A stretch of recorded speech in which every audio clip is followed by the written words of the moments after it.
ನನ್ನ ಹೆಸರು ಸತ್ಯ. ಫಸ್ಟ್ ಇಯರ್ BA HES ಅಲ್ಲಿ ಓದ್ತಾ ಇದ್ದೀವಿ. ನಾವೆಲ್ಲರೂ ಇವಾಗ ಸಮಾಜಶಾಸ್ತ್ರ ಎಂದರೇನು ಅಂತ ತಿಳ್ಕೊಳ್ಳೋಣ. ಸಮಾಜಶಾಸ್ತ್ರ ಎಂದರೇನು? ಸಮಾಜಶಾಸ್ತ್ರವು ಮಾನವನ ಸಮಾಜ, ಸಾಮಾಜಿಕ ನಡವಳಿಕೆ ಮತ್ತು ಪರಸ್ಪರ ಕ್ರಿಯೆಗಳ ಅಧ್ಯಯನವಾಗಿದೆ. ಮತ್ತು ಇದು ವ್ಯಕ್ತಿಗಳು, ಗುಂಪುಗಳು ಮತ್ತು ಸಂಸ್ಥೆಗಳು, ಸಾಮಾಜಿಕ ರಚನೆಗಳು, ಸಂಸ್ಕೃತಿಗಳು ಮತ್ತು ಐತಿಹಾಸಿಕ ಸಂದರ್ಭದಿಂದ ರೂಪುಗೊಳ್ಳುತ್ತವೆ ಎಂಬುದನ್ನು ಪರಿಶೀಲಿಸುತ್ತದೆ.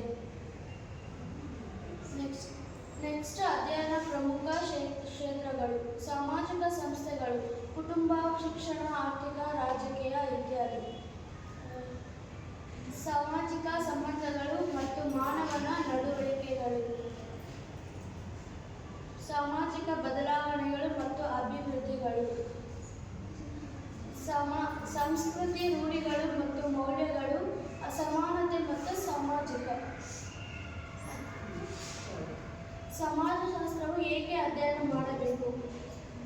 ಸಮಾಜ ಮತ್ತು ಮಾನವನ ಸಮೂಹಗಳನ್ನು ಅರ್ಥಮಾಡಿಕೊಳ್ಳಲು ಸಹಾಯ ಮಾಡುತ್ತದೆ ಮತ್ತು ವಿಮರ್ಶಾತ್ಮಕ ಚಿಂತನೆ ಮತ್ತು ಶಿಕ್ಷಣಾತ್ಮಕ ಕೌಶಲ್ಯಗಳು ಅಭಿವೃದ್ಧಿಪಡಿಸುತ್ತದೆ ಮತ್ತು ವೈಜ್ಞಾನಿಕ ವೃತ್ತಿಯ ಅವಕಾಶಗಳನ್ನು ಸಿದ್ಧಪಡಿಸುತ್ತದೆ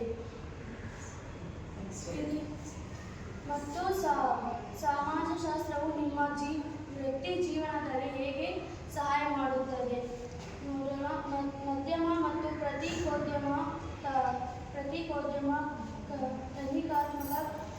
ಪ್ರತೀಕೋದ್ಯಮ, ಮಧ್ಯಮ ವಿಶ್ಲೇಷಣೆ, ವಿಷಯ ರಚನೆ.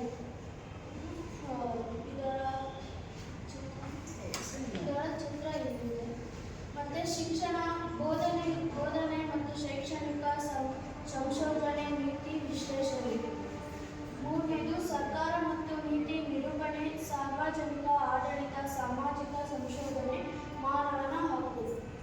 ನಾಲ್ಕನೇದು ಕಾರ್ಪೊರೇಟ್ ಮತ್ತು ಮಾರ್ಕೆಟಿಂಗ್, ಮಾನವನ ಸಂಪನ್ಮೂಲಗಳನ್ನು ಮಾರುಕಟ್ಟೆ ಸಂಶೋಧನೆಗೆ, ಗ್ರಾಹಕರ ನಡವಳಿಕೆಗೆ ತಿದ್ದುಪಡಿಗಳನ್ನು ವಿಶ್ಲೇಷಣೆ.